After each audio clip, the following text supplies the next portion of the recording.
petite curly-haired 23-year-old Karla Faye Tucker, when not glassy-eyed under the effects of the multitude of drugs she tended to swallow at one sitting, may have looked like some proud mother's honor student. The fresh-faced Texan, however, by the time June 13, 1983 rolled around, had lived a hard enough life to have erased any schoolgirl wispiness from the core of her eyes. Innocence hadn't slowly evaporated in Karla Faye's case. It had been devoured painfully, masticated by a world that chewed her up halfway before she learned to bite back. She would later describe herself during that time in her life as being a mixed-up, peer-pressured radical whose life had been a succession of last-minute decisions, all without fear of consequence, all bad, all rotten. If one were to watch her face as the sun went down that June 1983, they would have seen the expression of someone who was, as she was to tell TV interviewer Larry King years later, crazy violent. A party had been in force for 3 days in the small brick house in Houston, Texas. There, Karla Faye lived with 37-year-old Daniel Garrett, described in his word as a pill doctor, a provider of pills. Inspiration for the weekend bash was the birthday of Carrie Ann, Karla's older sister, and as it steamed on, it had developed into something more than the high everyone hoped. Inhibitions disappeared, as well as clothing. Carrie had wanted a sex orgy, and her celebrants were eager to give her one. Garrett and the partiers en masse were like Karla Faye, whose existence had culminated into a no-life of drugs and booze. Both factors were predominant at the bash.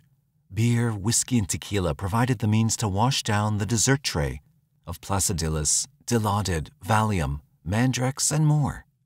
On top of all of this, I'd been doing a considerable amount of coke and bathtub speed, Karla Faye attested in a 1990 interview with Lifeway Church magazine, recalling the night of her crime. I didn't usually do speed much.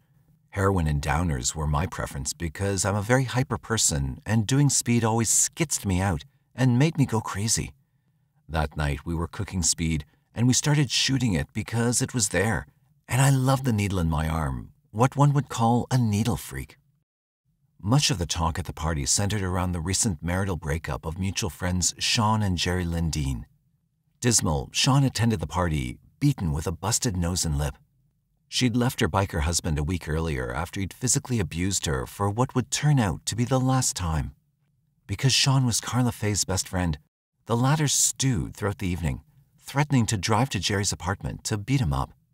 I saw what he'd done to Sean, and I was really mad because I was really protective of her, Karla Faye told Lifeway. I thought, yeah, I'll get even with him. My idea of getting even with him meant confronting him, standing toe-to-toe, fist-to-fist. As the party progressed, the bitter feelings raged. The pills added to the animosity, and the excitement of the very night itself seemed to heat up Karla Faye's anger. While most of the people at the party were enjoying the haze of their own smoky brain and the absolute nakedness of whomever happened to be beside them on the floor, Karla Faye, Danny, Sean, and another friend, Jimmy Liebrandt, retreated to a corner in the kitchenette to slur their vehemence over wife-beater Dean. Their intention was revenge, but at this point, the kitchen table dialogue just spoke in generalities in terms of kicking ass and doing something to the bastard that he'd never forget.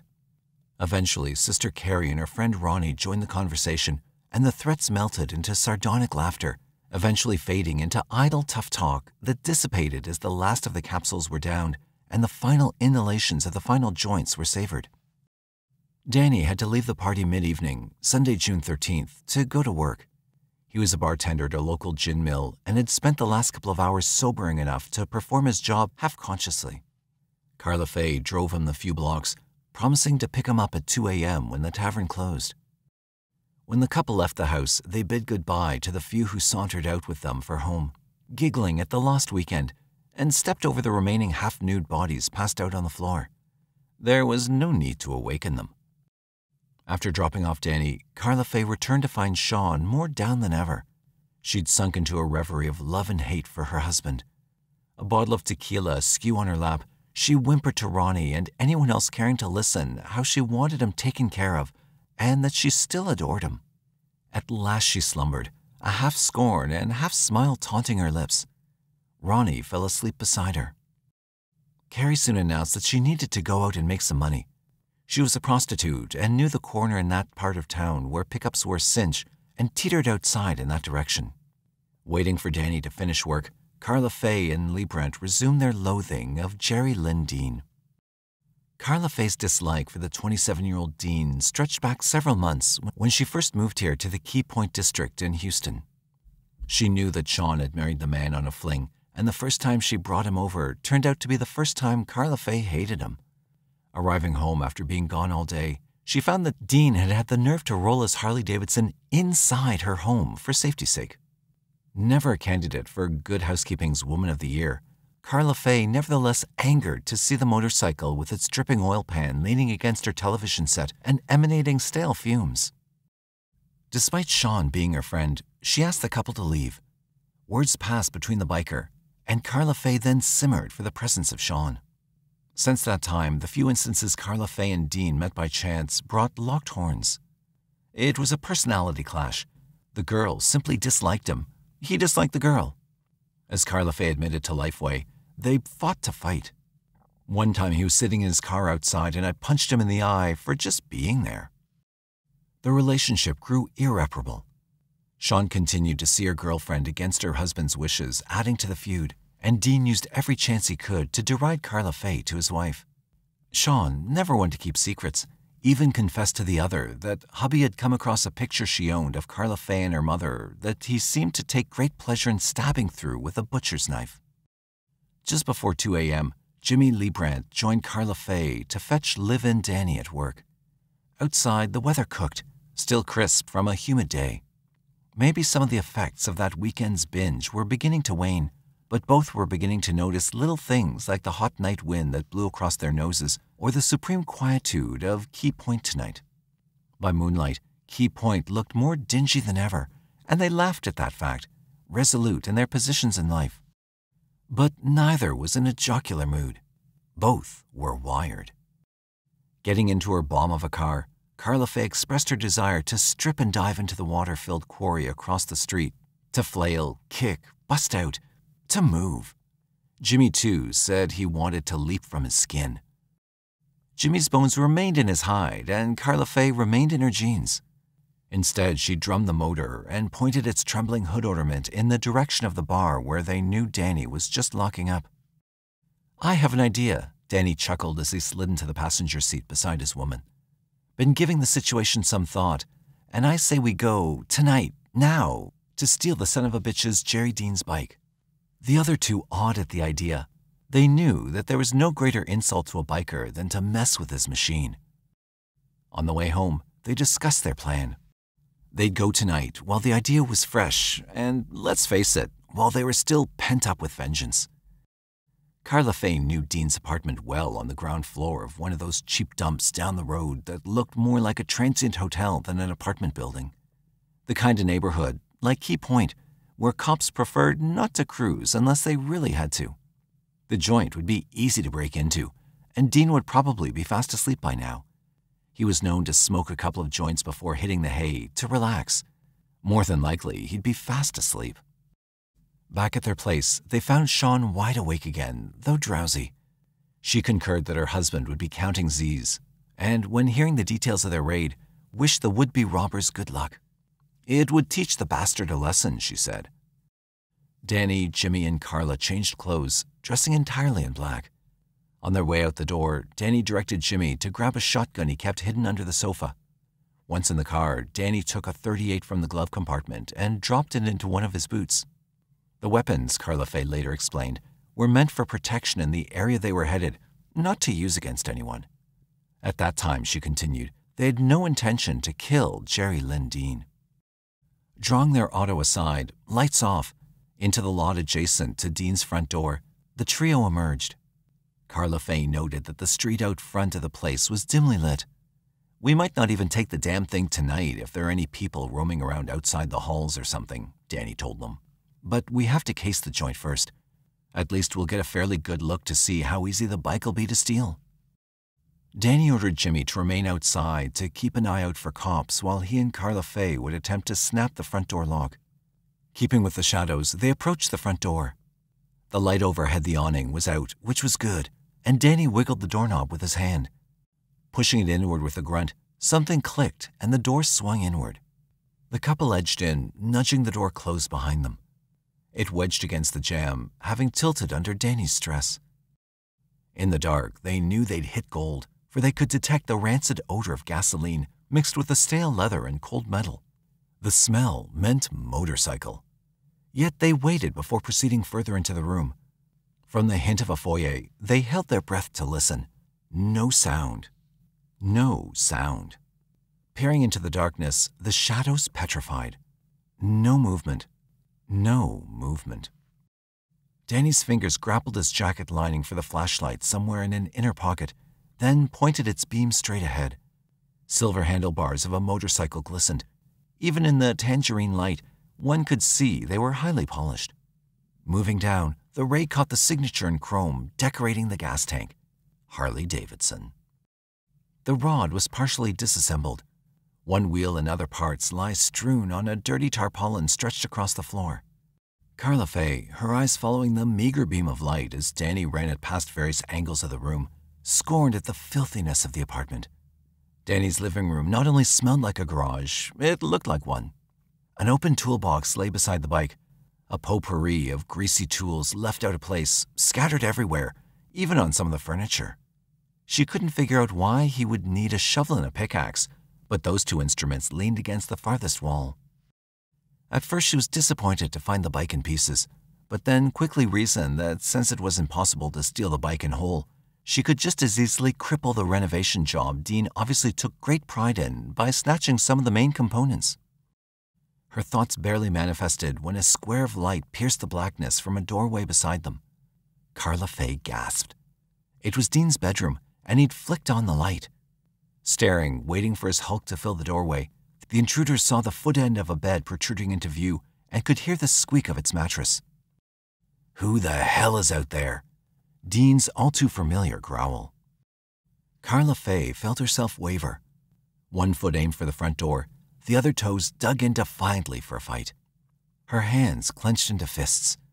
While she froze in this confusion, Danny had already reacted. He'd grabbed a hammer from beside the toolbox and was now racing, hammer out front, for the bedroom. Karla Faye followed instinctively. From the doorway of the room, she watched Danny's weapon strike the figure of Dean, who had half risen from the covers. The blow, which had struck his head, jolted him backward. Blood crept from each nostril, then from the corners of his mouth. Not hesitating, Danny dealt a series of more whacks to the head that sent a thudding, almost dull echo throughout the room. Karla Faye found the violence thrilling. Her thighs tingled. The sight she saw was evil. It was wicked and totally sinful, brutally magnetic. She wanted to partake of the sacrifice and roll in the wantonness, to rip free her emotions that screamed to be unchained.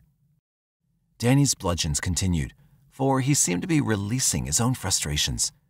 There was no role for her in this ritual until she saw the girl almost buried under the covers beside the other side of the bed where she'd slipped and was now attempting to hide herself.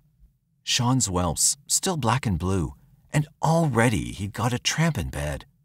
I'll kill her. Reaching back into the living room, Karla Faye grabbed the first murderous thing she saw, that pickaxe, 3 feet long and easy to the grip. Effortlessly, she lifted it and returned to the chamber already smelling of blood. Danny, his senses satiated for the moment, paused to watch what his girl was doing and followed her curious movements as she circled the bed and raised the axe overhead. Now, for the first time, it was his turn to watch her as she swooped the pick in an arc, tearing the blade through the torso of the cowering female. "Let her have it," he cheered. Seeing that Dean's skull was thoroughly flattened, Danny stood as a spectator to Karla Faye's grand performance. The girl, who would later be identified as Deborah Thornton, had screamed only once and began to gurgle. The gurgling annoyed Karla Faye, so she gave it to her again and again in the chest, legs, stomach, and shoulders. The more the body seemed to quiver, the more Karla Faye struck to stop its trembling. As the carcass turned to mush, blood splattered upward and across the room onto the murderess. "Yuck," she mimicked, but delighted in the sensation. Danny threw a blanket over her head, daring her to hit the target blindfolded. "Like a piñata," he rooted. And the killing became a game. Under the darkness of the cover, Karla Faye's senses became more acute. She could hear the whoosh of the axe as it fell, could hear the squish-squish of the blade penetrating soft, wet flesh. Ecstasy. Although she denied it later, she would tell friends that the excitement generated a triple orgasm, the likes of which she'd never before experienced. Karla Faye Tucker had busted loose. When she'd finished with Thornton, empowered by the deviancy, she finished off Dean with another 20 blows. Before they left the scene of the crime, Danny left the pickaxe impaled in Deborah Thornton's heart. The next day was like any other for the murderers. They remembered very little and, well, what happened had been a small affair. A bastard and a bitch gone to hell. Their dispatchers didn't run and saw no need to hide. It was a small affair. In a taped interview with Larry King, Karla Faye, shunning the details of the murder, nevertheless recalled that, "I not only didn't walk around with any guilt, I was proud of thinking I'd finally measured up to the big boys." Apart from that initial pride, the only deep sense she may have experienced after the murder was lethargy. "I didn't care about anybody. I didn't place any value on myself or anybody else." The landlord discovered the murder victims. Police were called in. An investigation began. It didn't take law officers long to connect the bodies to the killers. Cops learned with whom they associated and started asking questions. Everyone at the party had learned about what Karla Faye and Danny had done. Hell, they'd even bragged about their deed. When the police started getting rough, everyone who knew anything talked. Danny's brother talked. Carrie Tucker talked. Sean talked. Even Jimmy Liebrandt, when he was nabbed, talked. He hadn't been involved, he said, but waited outside for what was supposed to be a burglary. Throughout the days of the trial to come, Liebrandt turned state's evidence to walk away free. Karla Faye Tucker would be sentenced to death. So would Danny Garrett. Garrett died in prison a few years later. Karla Faye would live long enough to repent and become Texas's most controversial figure ever on any state's death row. Karla Faye Tucker was born in Houston, Harris County, Texas, on November 18, 1959. Life started out normal enough for the doll-faced little brunette with large almond eyes and a set of dimpled cheeks. By the time she came into the world, the Tuckers already had 2 daughters, Carrie Ann, 1-year-old, and Kathy Lynn, 2, and a German Shepherd who was child-friendly. Larry, her father, was a longshoreman in the Gulf of Mexico, and her mother, Carolyn, a home mom. Karla Faye's earliest years were the happiest. As a family unit, the Tuckers often vacationed in a small cottage they owned on Caney Creek in Brazoria, Texas. I was an itty-bitty girl. We were family, and we used to go to the Bay House and do neat things with the boat and dog and water skiing and fishing and stuff, but it didn't last very long, she told former Miss America Terry Mewson during a Christian broadcasting network in the 90s. Mr. and Mrs. Tucker had an on-again, off-again marriage, literally. They divorced and remarried several times, trying to make a go of it, but each time they'd regress. Each time it was because of infidelity.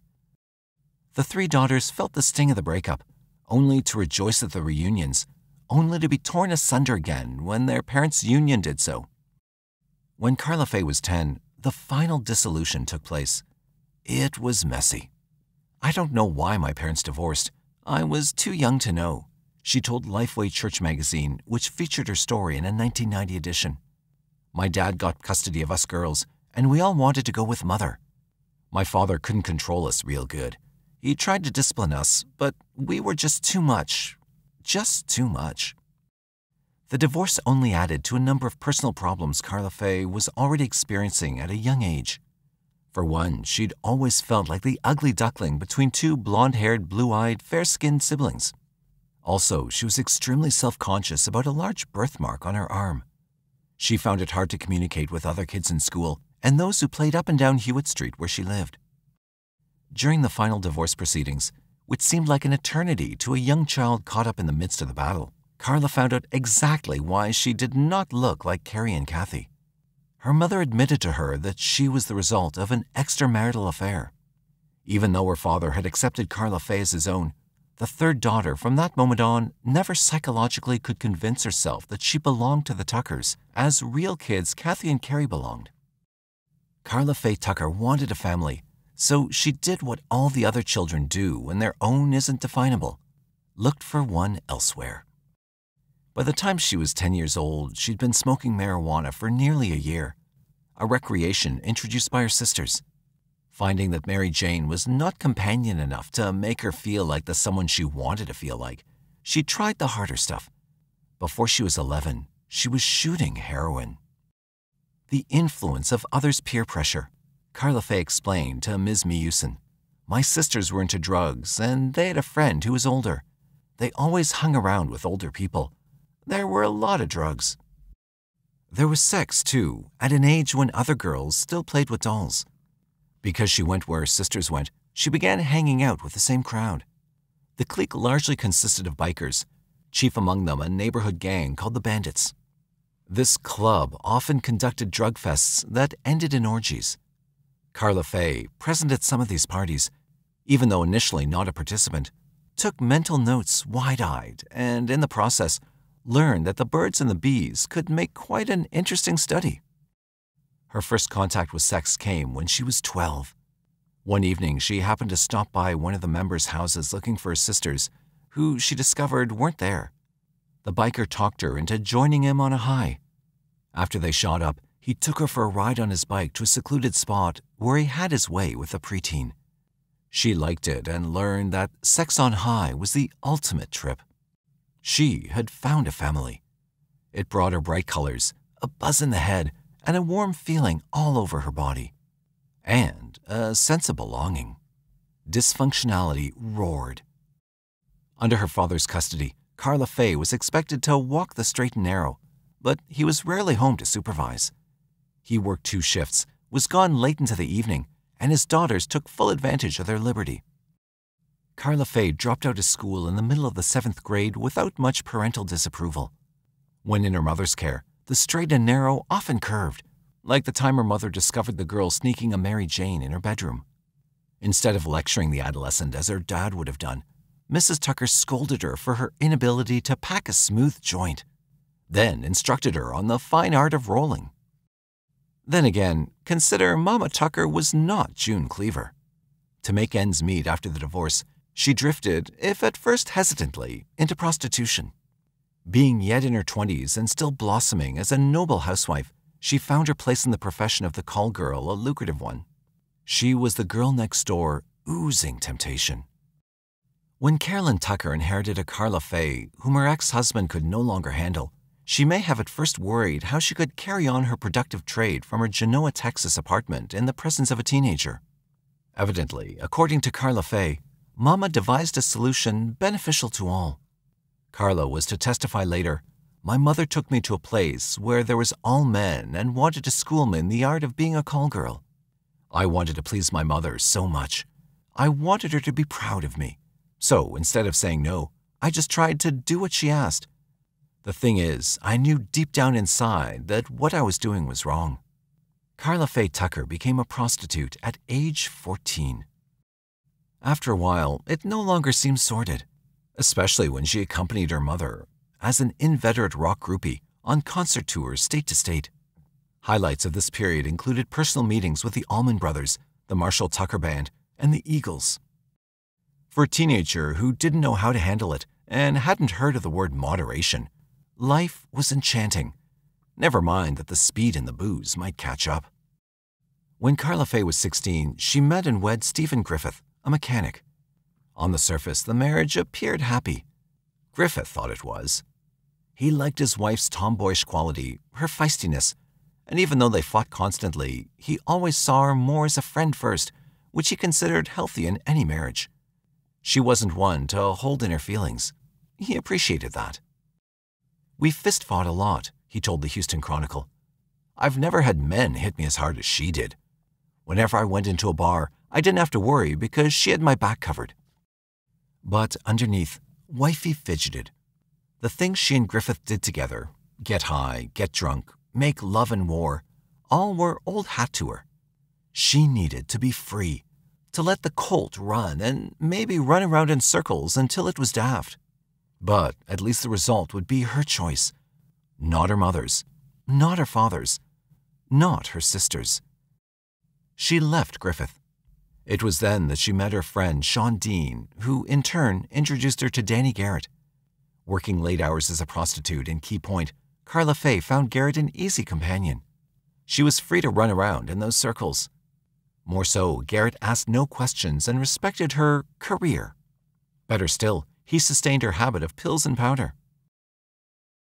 Tucker and Garrett were indicted for the murders of Jerry Lynn Dean and Deborah Thornton in September 1983. The alleged killers were tried separately. Of Karla Faye's trial, the state vowed to prosecute to its full extent, despite her gender, despite the fact that the death penalty was normally not sought for female defendants. Court TV Online records, Karla Faye entered a plea of not guilty and was tried before a jury in the 180th Judicial District Court of Harris County, Texas, Judge Patricia Lykos presiding. Voir dire, jury selection, commenced on March 2, 1984, and concluded on April 9th. Testimony began on April 11th and concluded on April 18th. Final arguments were heard on April 19, 1984. A verdict of guilty of the offense of capital murder was returned the same day. Garrett was found guilty also in a subsequent court trial. Both he and his accomplice girlfriend were sentenced to death before the end of the year. It had been a set of speedy trials, both parties' defense teams unable to overcome the profusion of witnesses against their clients and the sickening violence of the crimes. Garrett would die in prison not long after his conviction of liver disease, but Karla Faye Tucker would endure a waiting game of appeal after appeal directed to the state penal directors, to the Supreme Court, and eventually to the governor of Texas. All bodies would refuse her requests, and George W. Bush, the governor in whose hands clemency rested, would reject her. The prisoner would spend, in all, 14 years in prison, only to walk the last mile she had tried so long to avoid. She would be executed on February 3, 1998. After her sentence, Karla Faye was removed from Houston to death row at Mountain View Prison in Gatesville, Texas. From the moment of her incarceration until the day she died, her world would consist of her cell, which she shared with fellow inmate Pam Perillo, and the cavernous halls of the single death row building in the Mountain View compound. Besides a few friendly guards, her only neighbors would be less than 10 other women, like Perillo, slated for the same fate as she, a dose of lethal injection. Condemned convicts were not allowed to mix with the prison's general population. The outside world was visible only through the crisscross bars of her cell. Its only ingress was the wind and the rain that sometimes inadvertently blew in through the windowsill. Her hopes for release were unrealistic, and she knew it. She'd sealed her future with multiple swipes of a pickaxe on 2 human beings. But she did fight to escape her death sentence, her reasoning being that the murder she committed had not been premeditated, premeditation being a requisite for capital punishment in Texas. When interviewed by chat host Larry King 2 weeks before her death, she suggested that bad advice from her lawyers had nudged her into her no-hope predicament. "I did not plead guilty at the beginning of my trial," she divulged, "but only because my attorneys had said not to. If I had to do it again, I would."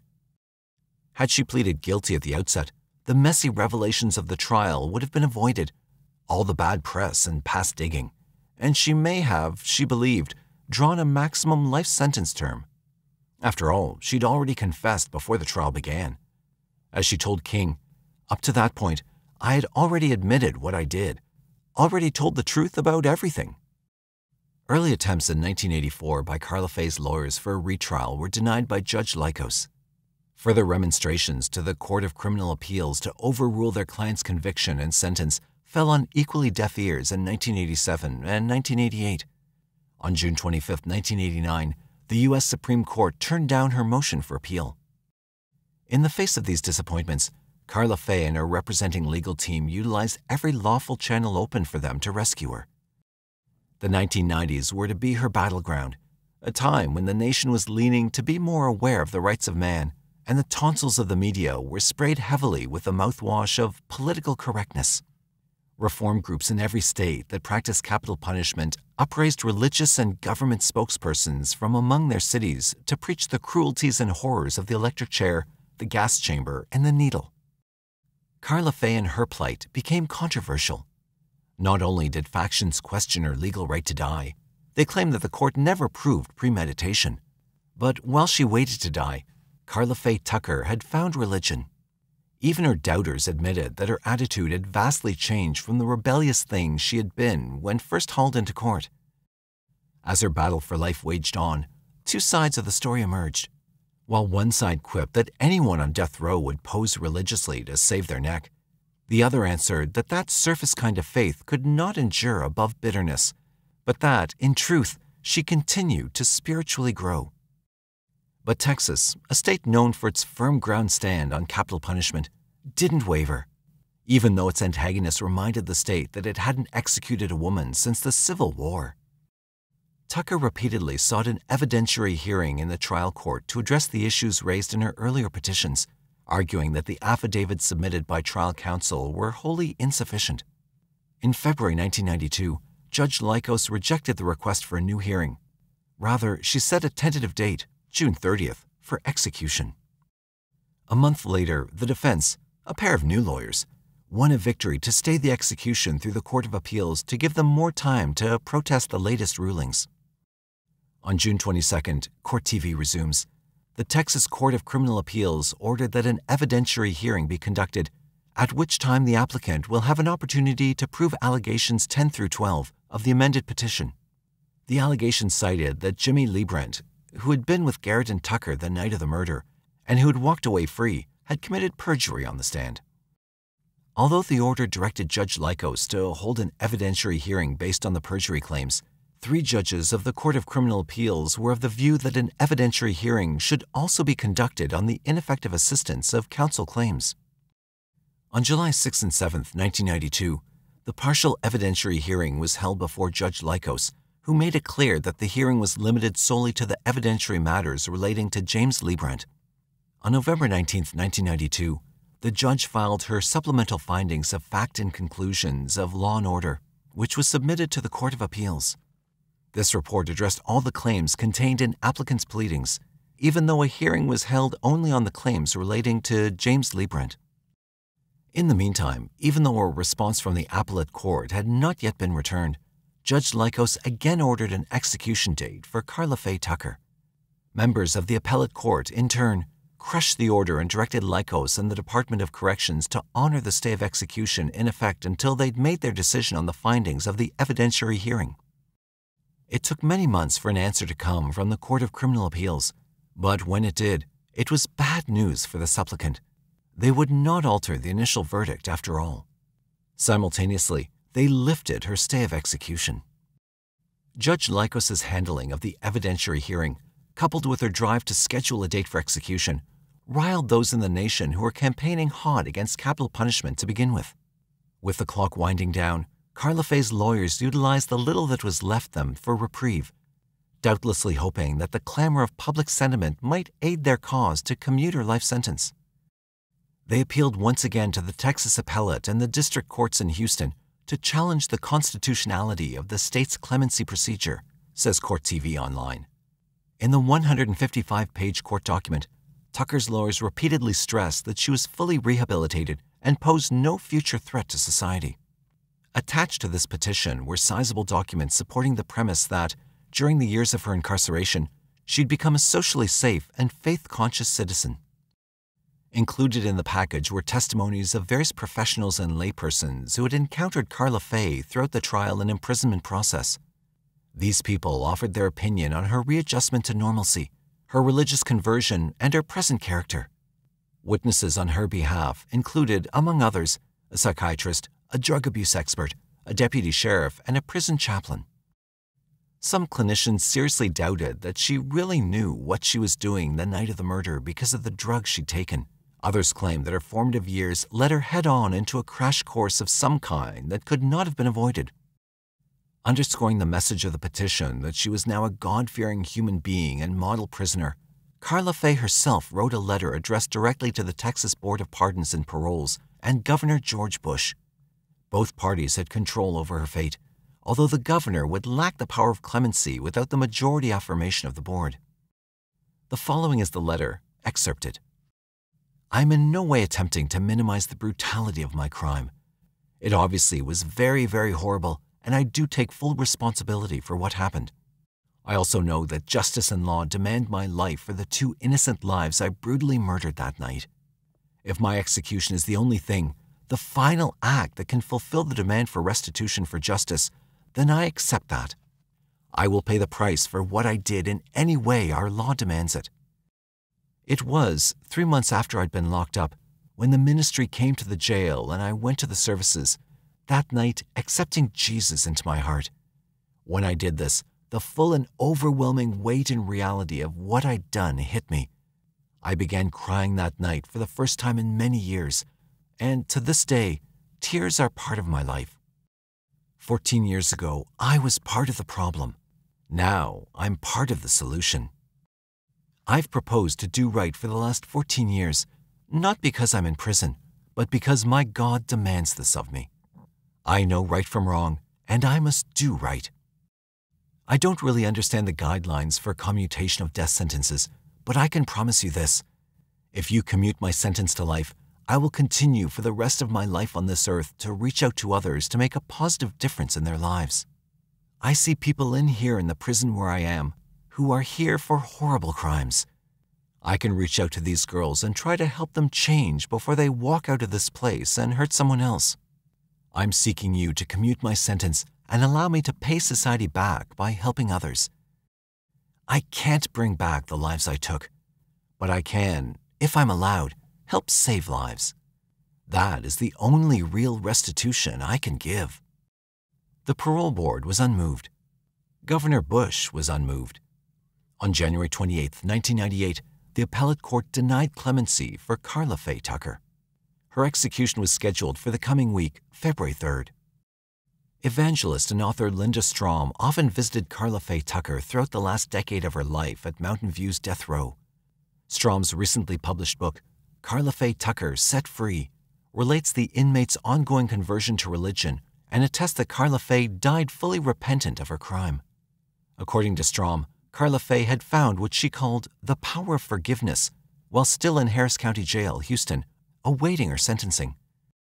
A minister had visited the jail, and Karla Faye, attending his services, took a Bible back to her cell more for reading material than as a gesture of faith. But over the next few days, reading the holy book for the first time, she began to realize a strength she never thought she had, enough to carry her through the coming trial and sentencing. By the time she arrived at death row, she'd become a spiritual lift to other prisoners there, who found her upbeat attitude a light in the dark.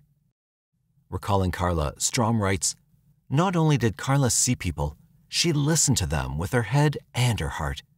Her words, both her spoken ones and written ones, packed a wallop and were always encouraging."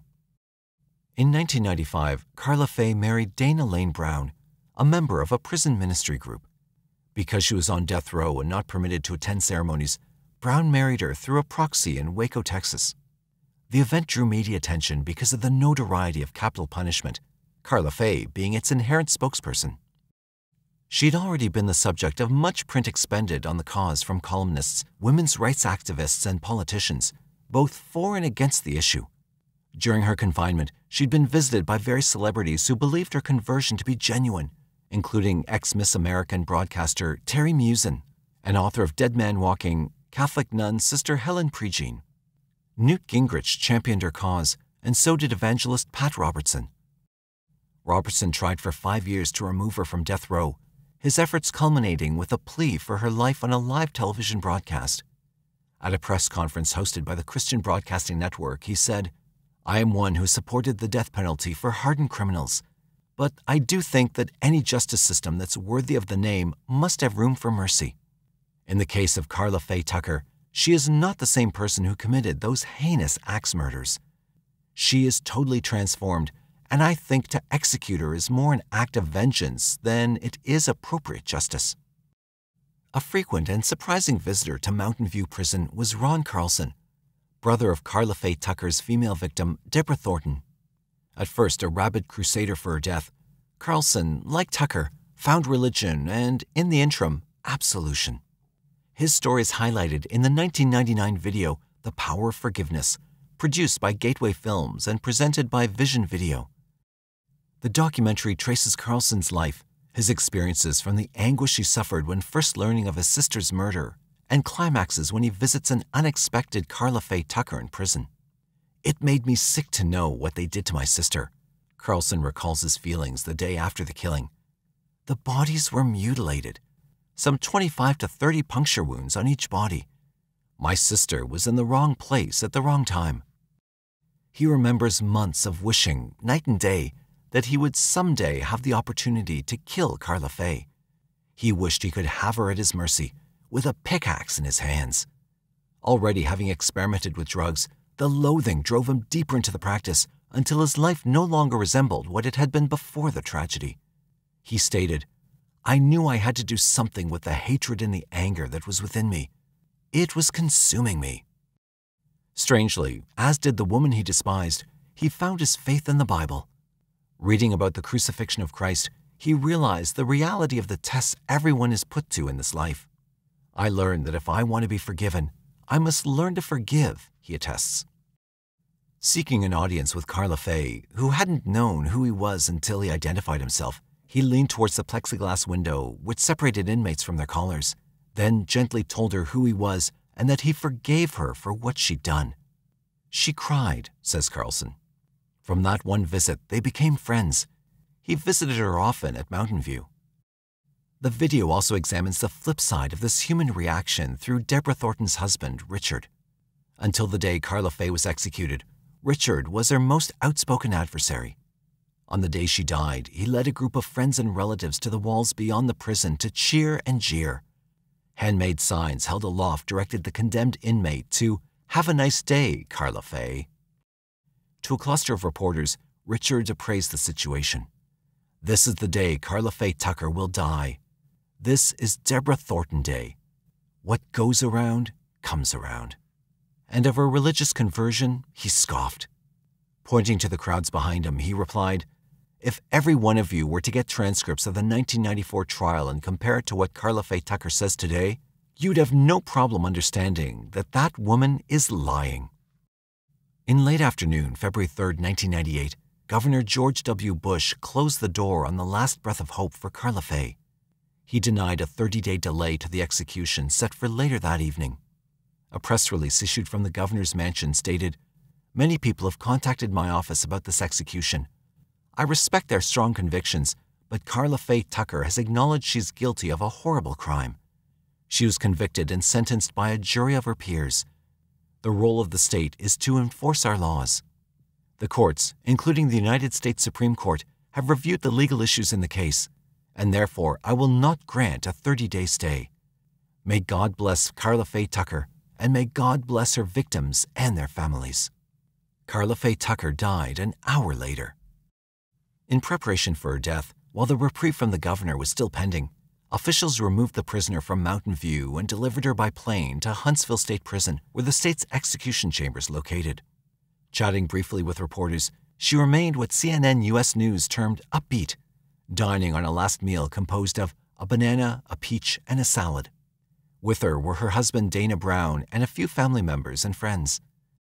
Visibly comforting her as the appointed time of her execution, 6:30 p.m. Central Standard Time, drew near, was Ron Carlson, Deborah Thornton's forgiving brother.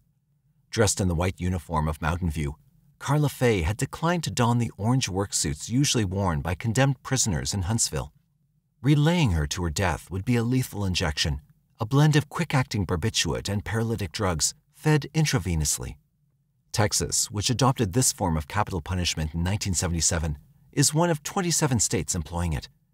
Other states utilize electric voltage, gas, rope, or firing squad as life-taking means. According to AP writer Michael Graysick, asked what her thoughts would be when strapped to the death chamber gurney, Karla Faye replied, "I'm certainly going to be thinking about what it's like in heaven." Huntsville received the news of Governor Bush's rejection at approximately 5:25 p.m., at which time it was relayed to Karla Faye. She was given solitude to pray and bid goodbye to her intimate company. Before the hour ended, prison personnel and a minister approached her cell to lead her through the whitewashed door at the farthest end of the corridor. Beyond that door was the death chamber. It's a cubicle, really, of sterile white and bright lights, resembling a doctor's examining room, but with a one-way viewing glass on two sides for spectators and a stark array of paraphernalia whose purpose is not subtly concealed. That evening, while her loved ones peered in sorrowfully from one waiting area, opposite them stood members of her victims' families, feeling less pity.